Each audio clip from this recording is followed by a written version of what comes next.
समुद्र की लहरें और खेतों की हरियाली एक खूबसूरत माहौल बनाते थे। इस गांव में रहते थे सरपंच अब्दुल रज्जाक, जिनका जीवन अपनी 3 बेटियों आलिया, फातिमा और यास्मीन के इर्द गिर्द घूमता था। अब्दुल एक ईमानदार और सम्मानित सरपंच थे, जिनके फैसले गांव की भलाई के लिए थे।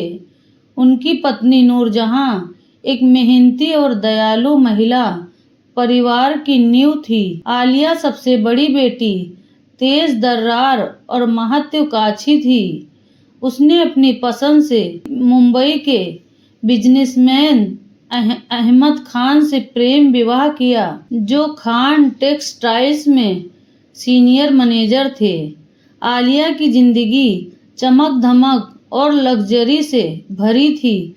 फातिमा बीच वाली बेटी ने बैंक मैनेजर यूसुफ अली से शादी की। यूसुफ का जीवन स्थिर और अनुशासित था। दोनों बहनें अपनी अपनी दुनिया में खुश थी, लेकिन सबसे छोटी बेटी यास्मीन सबसे अलग थी। उसका दिल सादगी और सच्चाई में बसता था। एक दिन यास्मीन सागरपुर के शांत समुद्र तट पर टहल रही थी।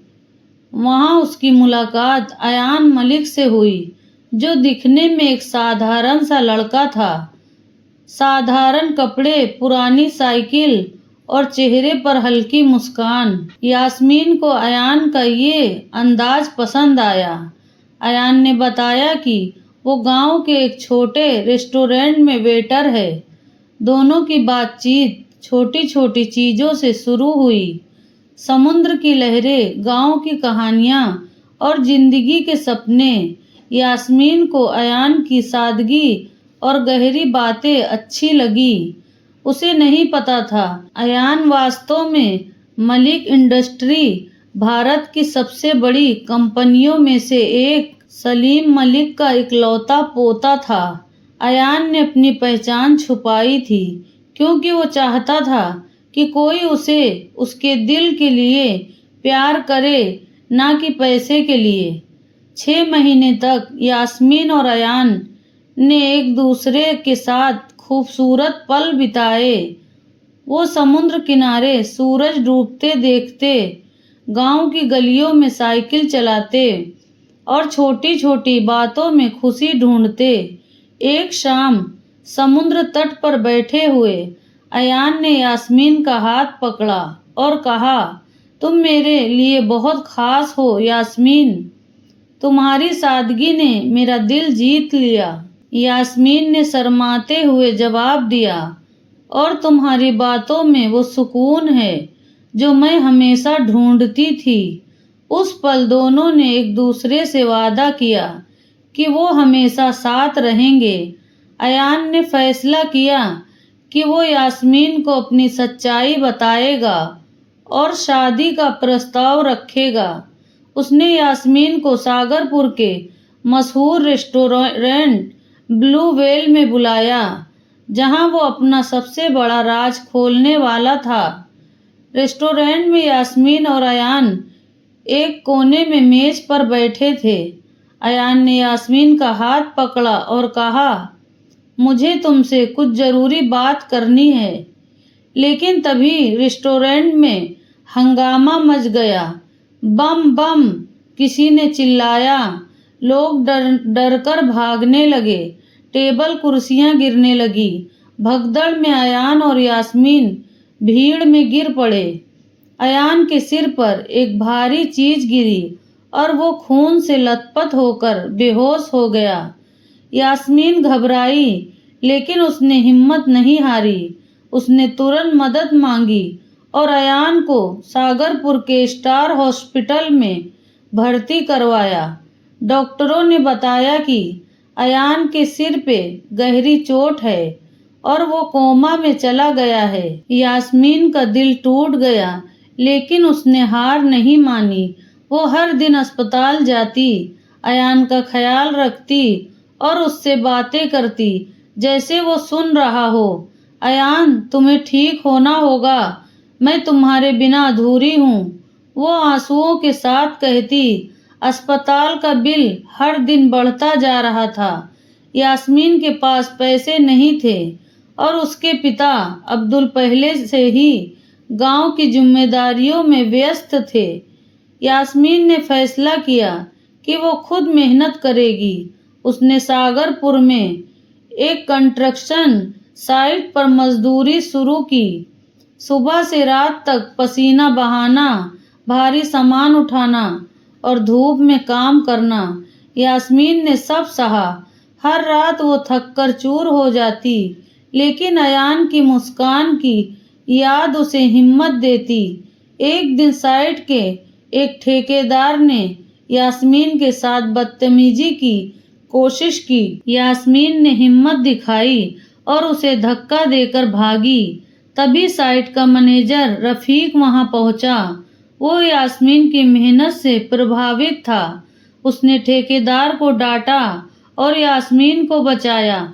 बेटी, ये जगह तुम्हारे लिए सुरक्षित नहीं, कहीं और काम ढूंढो, रफीक ने कहा। यास्मीन ने उसकी सलाह मानी और एक रेस्टोरेंट से स्टार में वेटर की नौकरी शुरू की। रेस्टोरेंट में काम आसान नहीं था। कुछ ग्राहक गलत हरकतें करते। मैनेजर जावेद कहता, यास्मीन थोड़ा ढीलापन सीखो, ये सब तो चलता है। लेकिन यास्मीन ने अपनी इज्जत से समझौता नहीं किया। वो मेहनत करती, टिप्स इकट्ठा करती और अस्पताल का बिल भरती। एक दिन कुछ ग्राहकों ने उसे पहचान लिया। तुम वही लड़की हो जिसकी कहानी न्यूज में आई थी, अपने बॉयफ्रेंड के लिए दिन रात मेहनत करती हो। यास्मीन ने जवाब दिया, हाँ, मेरा अयान 5 साल से कोमा में है, मैं उसे ठीक देखना चाहती हूँ। लोग उसकी बात सुनकर भावुक हो गए। कुछ ने अतिरिक्त टिप्स दिए, लेकिन जावेद को ये पसंद नहीं आया। उसने यास्मीन को डांटा, यहाँ ड्रामा मत करो, यहाँ तो ढीलापन दिखाओ या नौकरी छोड़ो। उसने यास्मीन को बकाया पैसा भी नहीं दिया। तभी एक ग्राहक जो पत्रकार था, उसने हंगामा शुरू किया, ये लड़की इतना कुछ कर रही है और तुम उसका हक मार रहे हो। उसने पुलिस बुलाई। पुलिस ने जावेद को डांटा और यास्मीन का पूरा बकाया दिलवाया। इंस्पेक्टर ने चेतावनी दी, दोबारा ऐसी हरकत की तो रेस्टोरेंट बंद कर दूंगा। यास्मीन ने वो नौकरी छोड़ दी और एक नए रेस्टोरेंट में, मूनलाइट कैफे में काम शुरू किया। वहां वो दिन रात मेहनत करती और हर टिप को संभाल कर रखती। एक दिन उसे 10,000 रुपए की कमी पड़ी। कुछ ग्राहकों ने, जो उनकी कहानी जानते थे, चंदा इकट्ठा करके उसे पैसे दिए। यास्मीन ने मना किया, मुझे भीख नहीं चाहिए, मैं मेहनत से कमाऊंगी। लेकिन उनकी जिद के आगे उसे पैसे लेने पड़े। उसने बिल भरा और अयान के पास लौट आई। इस बीच आलिया और फातिमा उसे ताने मारती। आलिया कहती, यास्मीन, तू उस गरीब वेटर के लिए जिंदगी बर्बाद कर रही है। मेरे पति की कंपनी में कई अमीर लड़के हैं, बोल तो मैं बात करूं। फातिमा भी कहती, तू उस गरीब के चक्कर में है, मेरे पास कई रईस लड़कों के रिश्ते हैं। यास्मीन उनकी बातें सुनकर चुप से चली जाती। वो जानती थी कि उसका प्यार पैसों से नहीं, सच्चाई और सुकून से बंधा है। लेकिन उसका दिल तब टूटा जब उसे पता चला कि उसके पिता अब्दुल चुपके से अपनी बचत से बिल भर रहे थे।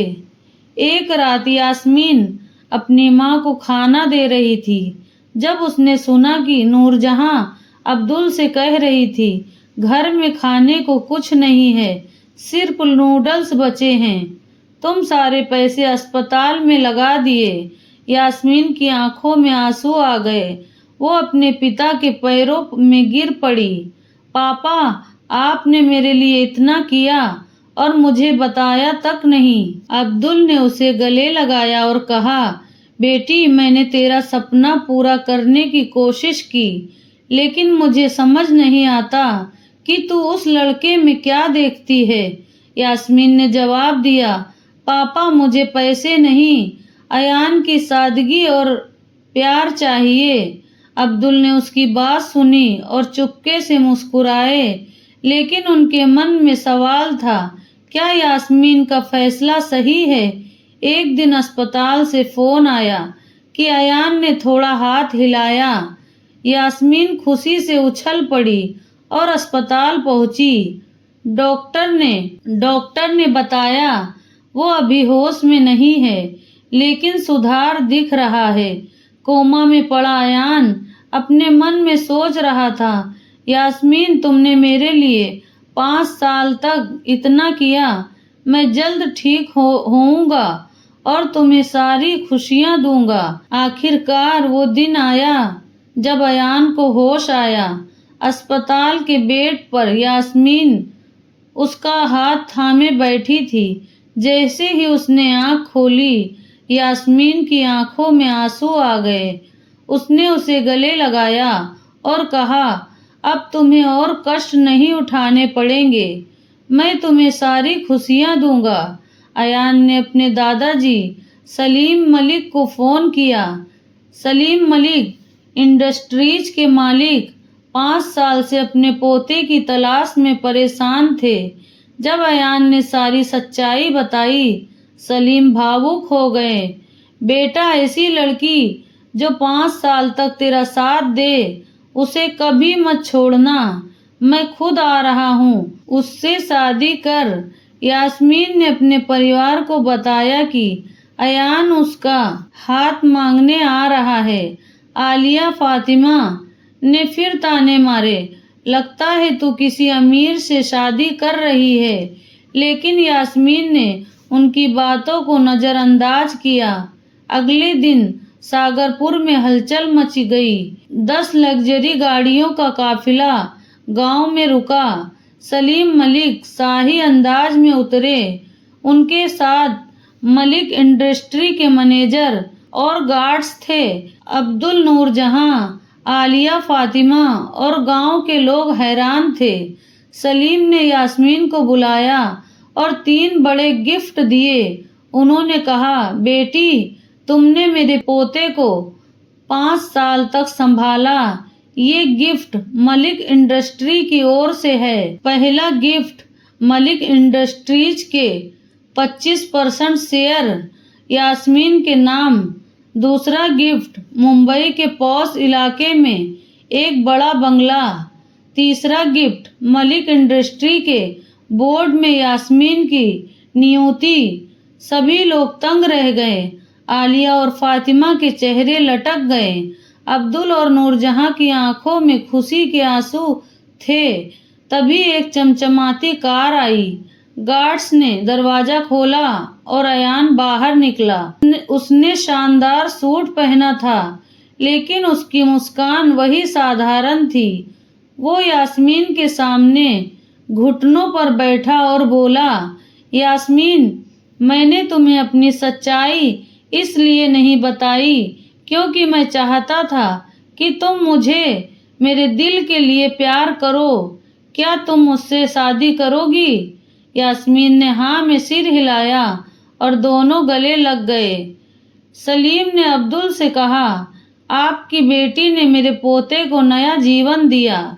मैं इसे अपने परिवार का हिस्सा बनाने के लिए गर्व महसूस करता हूँ। आलिया और फातिमा ने यास्मीन से माफी मांगी। आलिया ने कहा, मुझे नहीं पता था कि तेरा प्यार इतना बड़ा है। फातिमा ने कहा, मैंने तुम्हें गलत समझा। यास्मीन और अयान की शादी मुंबई के एक शानदार रिसोर्ट में हुई। मलिक इंडस्ट्रीज ने शादी को भव्य उत्सव मनाया। यास्मीन ने साधारण लहंगा पहना क्योंकि उसकी खूबसूरती उसकी सादगी में थी। अयान ने कहा, तुम मेरी जिंदगी का सबसे बड़ा खजाना हो। शादी में हजारों मेहमान आए। सलीम ने यास्मीन की कहानी सुनाई और लोग उसकी हिम्मत और प्यार की तारीफ करने लगे। अब्दुल ने कहा, बेटी, तुमने मुझे सिखाया कि सच्चा प्यार क्या होता है। शादी के बाद यास्मीन और अयान ने मलिक इंडस्ट्रीज के तहत एक चैरिटी फाउंडेशन शुरू किया जो गरीब मरीजों की मदद करता था। यास्मीन की कहानी देश भर में प्रेरणा बन गई। यास्मीन और अयान अपने नए घर में खुशहाल जीवन बिताते थे। हर रात वो समुंदर किनारे सैर करते, वही सादगी और सुकून ढूंढते जो उनकी जिंदगी की नींव थी। उनकी कहानी ने साबित किया कि सच्चा प्यार और मेहनत हर मुश्किल को हरा सकता है। क्या आपने ऐसी कहानी सुनी जहां प्यार, सब्र और मेहनत ने इतना बड़ा बदलाव ला दिया? तो दोस्तों, आपको ये कहानी कैसी लगी कमेंट बॉक्स में ज़रूर बताएं और जाते जाते हमारे वीडियो पर एक लाइक और चैनल को सब्सक्राइब कर दें ताकि मेरा हौसला बढ़ता रहे और ऐसी ही दिल छू लेने वाली कहानियाँ आपके लिए लाती रहूं। फिर मिलते हैं अगली कहानी के साथ।